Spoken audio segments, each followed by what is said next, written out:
Hello everybody, मेरा नाम है पुलकित शर्मा। वो स्वागत है आपका अपने यूट्यूब चैनल अतुल्य एडुकेयर में।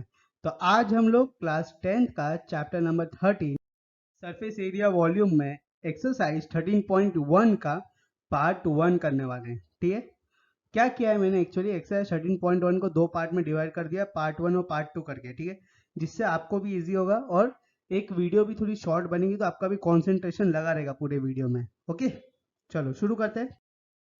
तो यहाँ पे सबसे पहला क्वेश्चन क्या दिया हुआ है, to cubes each of volume 64 centimeter cube are joined end to end. Find the surface area of the resulting cuboid. तो यहाँ पे हमने क्या किया है कि दो अलग अलग क्यूब लिए हैं और उसको एंड टू एंड ज्वाइन कर दिया है और उसको एक क्यूबॉइड के शेप में ला दिया है। ठीक है, अब हर एक क्यूब का जो वॉल्यूम है वो कितना है, 64 सेंटीमीटर क्यूब। ठीक है, तो यहाँ पे हमें बताना है कि what will be the surface area of the cuboid. ठीक है, तो जो हमने दो क्यूब को ज्वाइन करके क्यूबॉइड बनाया तो उसका सरफेस एरिया हमें बताना है। ठीक है, अब सरफेस एरिया का क्यूबॉइड का बताना है तो सबसे पहले हमें यह बताना पड़ेगा कि उनके डायमेंशंस क्या है। ओके, तो उसके लिए सबसे पहले हमें साइड निकालनी पड़ेगी। ओके, तो यहाँ पे सबसे पहले हमें क्यूब की साइड निकालनी पड़ेगी, क्योंकि जब तक क्यूब की साइड नहीं निकालेंगे तो उसको ज्वाइन करके हम लोग क्यूबॉइड की साइड नहीं निकाल पाएंगे। ओके, तो दोनों क्यूब का जो वॉल्यूम है वो कितना है, 64 सेंटीमीटर क्यूब है। तो इसका मतलब जो एक क्यूब का साइड होगा वही दूसरे क्यूब का भी साइड होने वाला है। ठीक है, क्योंकि दोनों का वॉल्यूम सेम है तो साइड भी सेम होगा। अब हमें ये पता है कि अगर हम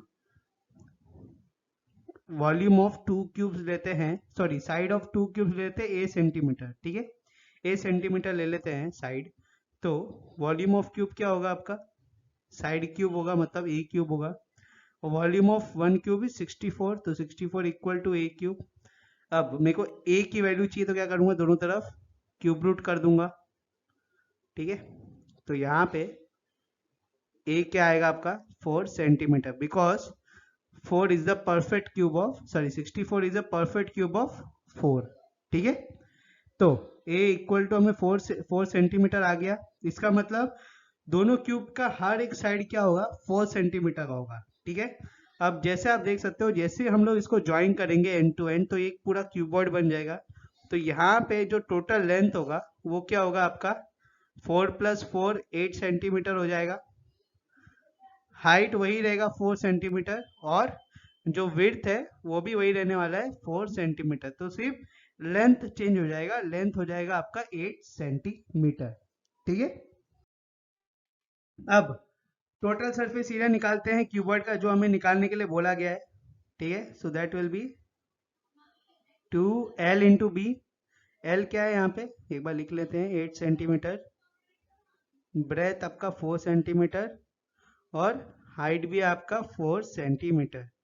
तो यहाँ पे 8 into 4 plus 4 into 4 plus 4 into 8, तो यहाँ पे 2, 8 4 ज़ा 32 प्लस 16 प्लस 8 4 ज़ा 32। ठीक है, तो यहाँ पे 32 + 32 विल बिकम 64 प्लस 16, तो 64 + 16 will become 80. 80 into 2 will become 160 centimeter square, and this will be the surface area of the resulting cuboid, 160 centimeter square. ठीक है, अब नेक्स्ट क्वेश्चन देखते हैं हम लोग। समझ में आ रहा है कि नहीं आ रहा है ना, चलो नेक्स्ट क्वेश्चन देखते हैं। नेक्स्ट क्वेश्चन में क्या दिया हुआ है, a vessel is in the form of hollow hemisphere. यहाँ पे थोड़ा कट गया है आपका यहाँ पे इमेज, तो यहाँ पे देख लेते हैं, एक होलो हेमिस्फीयर दिया हुआ है। ठीक है, माउंटेड बाय अ होलो सिलेंडर। ठीक है, इसके ऊपर क्या माउंट किया गया है, एक होलो सिलेंडर माउंट किया गया है। Okay, the diameter of the hemisphere is 14 centimetre. तो डायमीटर जो दिया हुआ है दैट इज 14 सेंटीमीटर। तो रेडियस कितना हो जाएगा, रेडियस इसका हाफ हो जाएगा विच इज 7 सेंटीमीटर। ठीक है, and height of the vessel is 13 centimetre. तो वेसल की जो पूरी हाइट है वो क्या हो जाएगी 13 सेंटीमीटर। तो यहाँ पे हमें बताना है what is the inner surface area of the vessel. So we have to find the inner surface area of the vessel. Okay, अब यहाँ पे मैंने क्या बोला आपको, यहाँ पे क्या दिया हुआ है आपको, डायमीटर दिया हुआ है हेमिस्फीयर का, तो रेडियस आपका डायमीटर दिया है हेमिस्फीयर का 14 सेंटीमीटर, तो उसका रेडियस हो जाएगा 7 सेंटीमीटर। ठीक है, तो हेमिस्फीयर में एक चीज याद रखना, हेमिस्फीयर में कोई भी हाइट नहीं होता है। ठीक है, तो हेमिस्फीयर में जो रेडियस होता है उसको हम लोग हाइट कंसिडर करते हैं, और जो टोटल हाइट दिया हुआ वेसल का वो कितना है 13 सेंटीमीटर। तो इसमें से हम लोग निकाल सकते हैं हाइट ऑफ द सिलेंडर। कैसे, टोटल वेसल की हाइट को माइनस कर देंगे रेडियस ऑफ द हेमिस्फीयर से, तो उससे हमें मिल जाएगा हाइट ऑफ द सिलेंडर। ठीक है, तो यहाँ पे total height of the vessel minus radius of the hemisphere is equal to the height of the cylinder. तो यहाँ पे 13 minus 6 equal to 7 centimetre, and that will be the height of the cylinder. ठीक है, तो height of the cylinder कितना है 7 centimetre. अब हम लोग इनर सरफेस एरिया निकालते हैं ये वेसल का। ओके, तो इनर सरफेस एरिया मतलब क्या हो जाएगा, यहाँ पे inner curve surface area of cylinder plus curve surface area of hemisphere. ठीक है, यहाँ पे लिखा हुआ है। ओके, अब curve surface area of hemisphere is what, it is 2 pi r square plus curve surface area of cylinder is 2 pi r h। तो इसमें से r कॉमन हो जाएगा। Okay, that will B 2 pi r, फिर bracket में r plus h। अब इसको solve करो, तो यहाँ पे 2 into pi which is 22/7 into r which is 7, और ब्रैकेट में 7 प्लस h विच इज, ये h किसका है, ये h height of the vessel नहीं है, ये h height of the cylinder है। ठीक है, जो कितना आया था दैट वाज 6 सेंटीमीटर। ठीक है, तो यहाँ पे, अच्छा यहाँ पे आपको एक और डाउट आएगा कि यहाँ पे हमने दोनों तरफ रेडियस क्या है कॉमन ले लिया है, रेडियस को बाहर निकाल लिया ना यहाँ पे, तो आपको डाउट आएगा कि जो रेडियस था वो तो सिर्फ हेमिस्फीयर का था, सिलेंडर का थोड़ी ना था। देखो रेडियस दोनों का था। कैसे, देखो जब मैंने डायग्राम ड्रॉ किया आपका, ऐसा करके डायग्राम ड्रॉ किया,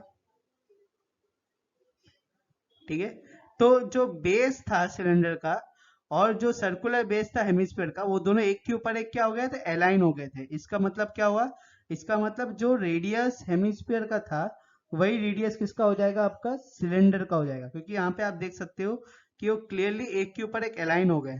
ठीक है, ये देख सकते हो इधर अलाइन हुआ और ये नीचे वाला अलाइन होके ऐसा आया। ठीक है, तो एक के ऊपर एक अलाइन हो गया उनके दोनों के सर्कुलर बेस ऐसा करके। इसका मतलब क्या हुआ, जो रेडियस था आपका हेमिस्फीयर का वही रेडियस हो जाएगा आपका सिलेंडर का। इसलिए मैंने यहाँ पे जो आर है वो कॉमन ले लिया है। ओके, वरना आप लोग को डाउट हो जाएगा उस, इसलिए मैं पहले ही क्लियर कर देता हूँ। ठीक है, तो यहाँ पे 7 7 कैंसिल। ओके, क्या बचा, 2 into 22 into 13, so 22 into 2 is 44, so 44 into 13, 3 4 जा 12, 3 4 जा 12, 13 0, 4 1 जा 4, 4 1 जा 4, प्लस यहाँ पे 5 7 2। तो आपका inner surface area of vessel कितना है 572 सेंटीमीटर स्क्वायर। ठीक है, this will be the inner surface area of the vessel. Okay, समझ में आ गया। अब क्वेश्चन नंबर 3 देखते हैं यहाँ पे, a toy is in the form of cone of radius 3.5 centimetre. तो यहाँ पे रेडियस दिया हुआ है 3.5 सेंटीमीटर कोन का, mounted on A hemisphere of same radius. तो कोन का और हेमिस्फीयर का जो रेडियस है वो दोनों सेम है, और कोन किसके ऊपर माउंट किया गया है, आपका हेमिस्फीयर के ऊपर। ठीक है, और आपको ये पता होना चाहिए जो हेमिस्फीयर का रेडियस होता है वही हेमिस्फीयर का हाइट होता है। ठीक है, विच इज 3.5 सेंटीमीटर। ओके, नाउ यहाँ पे टोटल हाइट दिया गया है कोन का, टॉय का 15.5 सेंटीमीटर। तो आपको निकालना है total surface area of the toy, कि पूरे टॉय का टोटल सरफेस एरिया क्या होगा ये निकालना है। ठीक है, तो यहाँ पे हमें ये पता है कि रेडियस जो है हेमिस्फीयर का वो 3.5 है, और जो टोटल हाइट दिया हुआ है टॉय का दैट इज 15.5। तो हम यहाँ से हाइट निकाल सकते हैं किसकी, कोन की। ठीक है, कैसे, height of the toy minus radius of the hemisphere. तो 15.5 minus 3.5 that will be equal to 12 centimetre which is the height of the cone. Okay, तो यहाँ पे देख लेते हैं हम लोग, रेडियस दिया 3.5, हाइट दिया 15.5। So height of the cylinder is equal to the radius of toy, height of toy minus radius of hemisphere. ठीक है, so 15.5 minus 3.5 which is equal to 12 centimeter. ठीक है, this will be the height of the cylinder. Okay, sorry यार, थोड़ा गला बैठा हुआ है मेरा। ओके, टेंशन मत लो, कोरोना नहीं हुआ है, आइसक्रीम खाने से थोड़ा बैठ गया गला। ठीक है, रात को थोड़ा आइसक्रीम खा लिया था इसलिए गला बैठ गया। ओके, तो अब टोटल सरफेस एरिया निकालना, तो total surface area of the toy क्या हो जाएगा, इधर curve surface, total surface area मतलब हम लोग बाहर का टोटल सरफेस एरिया देख रहे हैं, that will be the curve surface area of the cone plus curve surface area of the hemisphere. ठीक है, अब curve surface area of the cone क्या होता है आपका, pi R L plus 2 pi R square. ठीक है, और क्वेश्चन में बोल दिया है कि जो रेडियस है आपका कोन का वही रेडियस होगा आपका हेमिस्फीयर का भी। ठीक है, तो यहाँ पे हम लोग क्या करेंगे, अब पाई आर को बाहर ले लेंगे, अंदर क्या बचेगा, एल प्लस 2 आर। ठीक है, एल कैसे निकलेगा, L equal to under root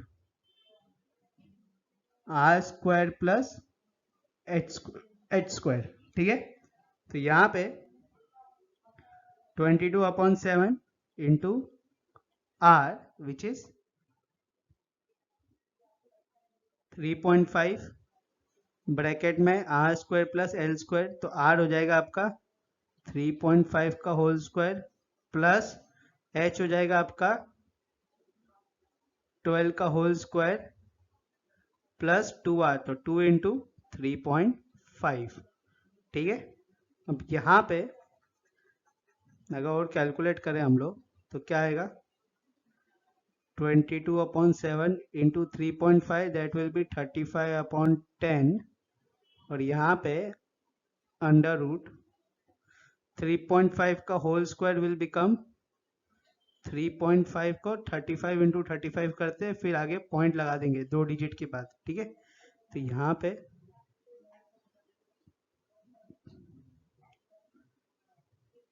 पे कर लेते हैं, एक बार अब कर देते हैं इसको,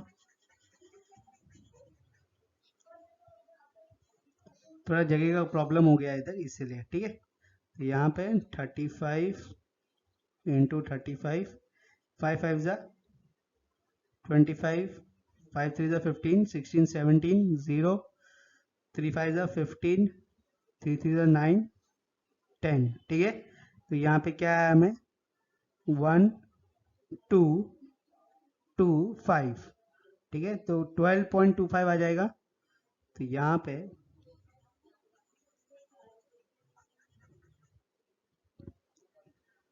12.25 प्लस 144 प्लस 2 इंटू 3.5। ठीक है, तो यहाँ पे 7 1 ज़ा 7, 5 ज़ा 35, 5 1 ज़ा 5, 2 ज़ा 10, 2 1 ज़ा 2, 11 ज़ा, तो यहाँ पे 11 under root 12.25 plus 144 plus 3.5 into 2 करोगे, so that will be equal to 7। ठीक है, तो यहाँ पे 12.25 plus 144 that will be 11 under root 156.25 plus 7। ठीक है, तो यहाँ पे 156.25 आया है। तो अभी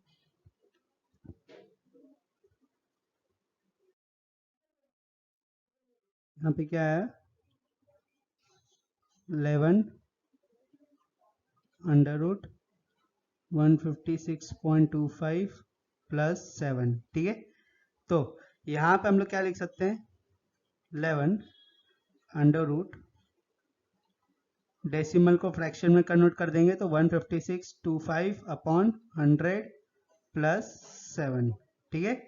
तो अब सबसे पहले जो 156.25 आया है उसका हम लोग प्राइम फैक्टराइजेशन निकालते हैं, जिससे हमें परफेक्ट स्क्वायर रूट नहीं मिल पाएगा इसका, ठीक है। तो यहाँ पे 5 3 ज़ा 15, 5 1 ज़ा 5, 5 2 ज़ा 10, 5 5 ज़ा 25, फिर 5 6 ज़ा 30, 5 2 ज़ा 10, 5 5 ज़ा 25, फिर 5 1 ज़ा 5, 5 2 ज़ा 10, 5 5 ज़ा 25, फिर इधर 5 2 ज़ा 10, 5 5 ज़ा 25, फिर 5 5 ज़ा 5 1 ज़ा, तो इधर 5 कितने मल्टीप्लाई हो रहा है, यहाँ पे 6 बार हो रहा है, ठीक है। तो यहाँ पे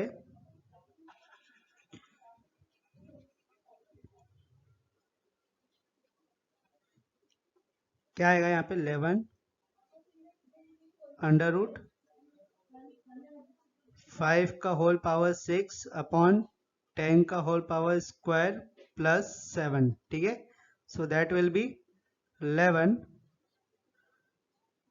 अब अंडर रूट 5⁻⁶ से जैसे ही बाहर जाएगा तो स्क्वायर रूट से जैसे ही बाहर जाएगा जो इवन पावर होती है वो एकदम से हाफ हो जाती है, ठीक है। तो 6 का हाफ क्या होगा, 3 होगा। तो यहाँ पे 5 की पावर 3 अपॉन, यहाँ पे 10 का पावर स्क्वायर है तो बाहर जाएगा तो सिर्फ एक ही 10 बचेगा प्लस 7, ठीक है। So that will be 11। यहाँ पे 5 का पावर क्यूब मतलब 125 upon 10 plus 7, so that will be 11। यहाँ पे 125 अपॉन 10 मतलब 12.5 plus 7, so that will B 19.5 into 11, ठीक है। अब 19.5 इंटू 11 करोगे तो कितना आएगा, यहाँ पे 195 इंटू 11 कर लो, फिर 10 से डिवाइड कर देना, ठीक है। तो इधर 5 1 5, जो 19.5 है उसको 195 अपॉन 10 ले लो इंटू 11, ठीक है। तो 195 इंटू 11 कर लो, उसके बाद 10 से डिवाइड कर देना। सो 5 1 5, 9 1 0 5 9 1, प्लस करो, सो 5 4 10 11 2, so that will be 2145 upon 10, so that will be 214.5 centimeter square, and this will be the total surface area of the toy, ठीक है। कितना, 214.5 सेंटीमीटर स्क्वायर, ठीक है।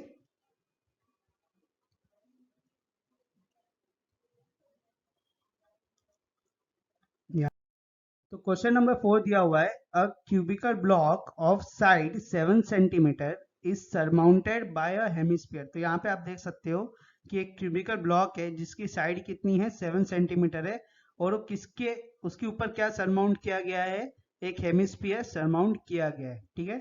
अब क्या बोला है इधर, what is the greatest diameter of the hemisphere can have. तो यहाँ पे आप क्लियरली देख सकते हो कि जो सर्कुलर बेस है हेमिस्फीयर का, उसने पूरा, अगर आप सर्कुलर बेस का दोनों एंड्स देखोगे, वो दोनों एंड्स जो हैं वो मीट कर रहे हैं आपके साइड ऑफ द क्यूब से, ठीक है।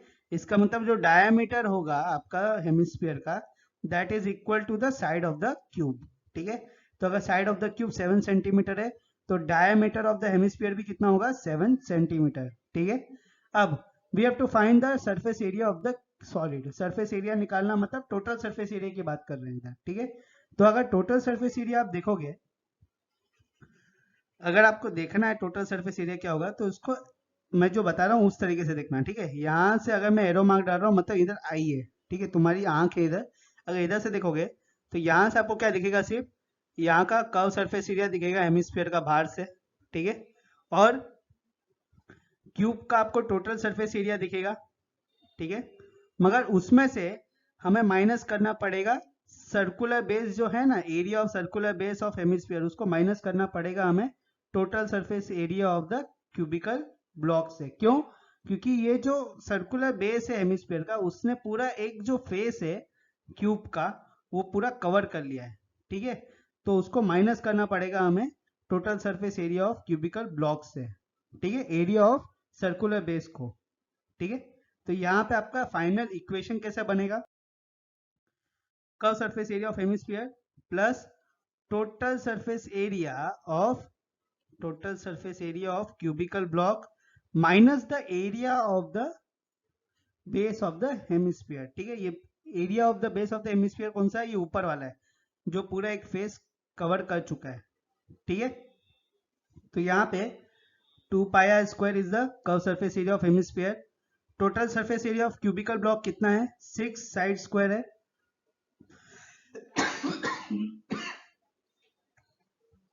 सॉरी हाँ, minus area of the base of the hemisphere which is minus pi R square. तो यहाँ पे plus 2 pi R square minus pi R square will become plus pi R square plus 6 side square, ठीक है। तो यहाँ पे आपका जो डायमीटर था वो कितना था हेमिस्फीयर का? 7 था। तो रेडियस कितना हो जाएगा? 7/2 सेंटीमीटर। तो यहाँ पे pi which is 22/7 into 7/2 into 7/2 plus 6 into side square, तो साइड स्क्वायर हो जाएगा 7 इंटू 7, क्योंकि साइड क्या दिया हुआ है आपका क्यूब का? 7 सेंटीमीटर, ठीक है। अब यहाँ पे क्या क्या कैंसिल हो रहा है? 7 7 कैंसिल, यहाँ पे 2 1 जा 2 11 जा, तो यहाँ पे क्या है आपको 11 इंटू 7/2 प्लस 7 7 जा 49, सो 49 इंटू 6, यहाँ पे 11 7 जा 77/2 प्लस 49 इंटू 6, 6 9 जा 54, 6 4 जा 24, 24 plus 5 will become 29, so that will be 294. अब यहाँ पे 2 से डिवाइड करेंगे तो that will be 77 प्लस यहाँ पे एलसीएम लेंगे तो 294 को 2 से डिवाइड करना पड़ेगा, मल्टीप्लाई करना पड़ेगा। सो 294 will be multiplied by 2, so 2 4 जा 8, 2 9 जा 18, 2 2 जा 4 5, so that will be 588, ठीक है।